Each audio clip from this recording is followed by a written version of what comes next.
Queridos amigos, un gusto saludarlos.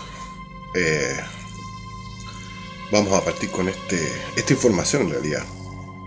La verdad de las cosas es que quiero dejar que las imágenes hablen por sí solas. Y voy a poner a disposición esto para ustedes, ya que hay mucho sensacionalismo con respecto de algunos programas, con respecto a esta estructura que tiene mucho misticismo, misterio de cómo fueron construidas, cómo trasladaron las piedras.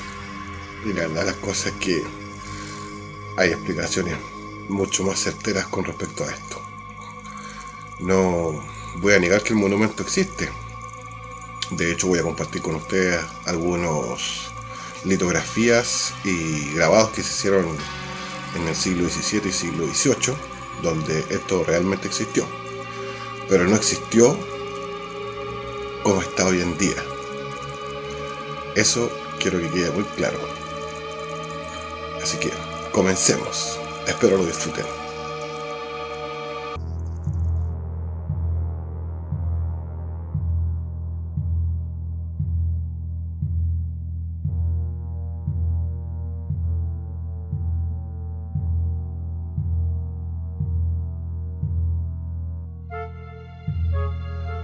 El arquitecto John Wood elaboró esta litografía en 1747, que es muy interesante por haber sido efectuada antes de la caída de una de las rocas ubicada en la parte sureste, ocurrida en 1797. Posteriormente, William Stockley realizó este dibujo en el siglo XVIII y excavó varios de los túmulos en la zona, identificando el cursus y la avenue. Este señor fue el que asoció el monolito con la casta sacerdotal celta de los druidas. Ya en el siglo XIX, William Conington excavó varios túmulos de la zona y descubrió huesos de animales, restos de madera carbonizada y cerámica. William Cowland supervisó y ejecutó la primera restauración en 1901. En 1920 fue nuevamente restaurado por el señor William Hawley. Otra ocurrió en 1958 y otra en 1963.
Estas supuestas restauraciones no son más que una interpretación del monumento original, ya que debido a que éste se encontraba en un territorio militar hasta la década del 60, solo tenemos como referencia los grabados anteriores al siglo XX.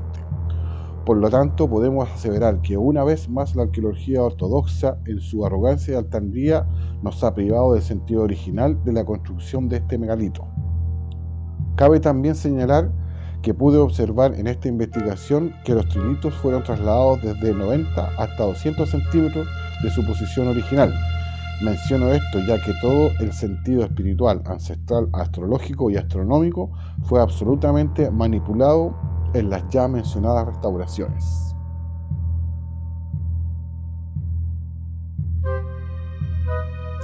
Queridos amigos, bueno, hemos llegado al final de esta entrega. Quiero aclararles que me encontré con esta investigación o sea, con esta información, ¿verdad?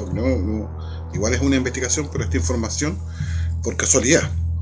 Y me decidí a contarle a ustedes porque estoy absolutamente aburrido, chato de la gente que se lo lleva mintiendo, diciendo cosas.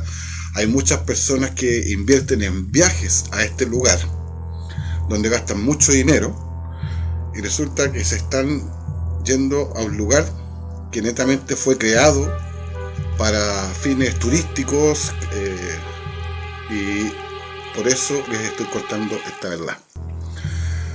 Con respecto, bueno, a lo otro, yo sé que estoy en deuda con un video de ustedes. Cálmense, porque sí estoy trabajando en él. Ya me faltan un par de cosas que agregar. Yo creo que ya próximamente, de aquí a un plazo no mayor allá de 2 semanas, voy a subir la última parte del gran fraude de los Friendship 3, que se lo estoy debiendo. También quería pedirles disculpas porque sé que demoré mucho tiempo en volver a publicar un video y siento que los abandoné. Pero que no se preocupen porque la información que yo voy a transmitirle a todos ustedes voy a tratar de que siempre sea lo más fidedigna posible. Ya con todo esto aclarado, sin más les envío un gran abrazo, espero que se cuiden en la pandemia y nos encontramos en otra oportunidad. No olviden suscribirse a mi canal. Chao, chao.